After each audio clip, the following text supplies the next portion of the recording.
वज़ीर-ए-आज़म शहबाज शरीफ की ज़ेर सदारत वफ़ाक़ी काबीना का इजलास मुल्क की मजमूई अमन व अमान और मौशी सूरत-ए-हाल का जायज़ा। वज़ारत इंफॉर्मेशन टेक्नोलॉजी के हुक्काम और वज़ीर ममलिकत की ई ऑफिस से मुताल्लिक़ काबीना को ब्रीफिंग, मुख्तलिफ डिवीजन्स की ऑफिस में मुंतकली और कारकर्दगी पर हुक्काम को ब्रीफिंग। यासिर मलिक हमारे साथ मौजूद हैं। यासिर, इस इजलास का हवाल बताइएगा, क्या फैसले हुए?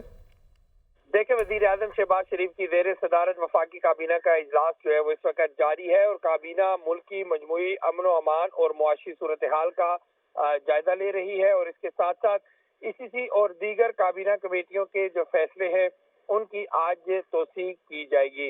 एक तो वजारत इंफॉर्मेशन टेक्नोलॉजी की जो हुकाम है और वजीर मुमलिकत की ई ऑफिस से मुतल्लिक काबीना को ब्रीफिंग जो है वो इस वक्त जारी है और मुख्तलिफ डिवीजन की ई ऑफिस पर मुंतकिली और कारकर्दगी पर हुकाम को ब्रीफिंग दी जाएगी। वजीर आजम ने मुतलका डिवीजन को जल्द अज जल्द ई ऑफिस पर मुंतकिल होने की सख्ती से हदायत जो है वो जारी कर दी है।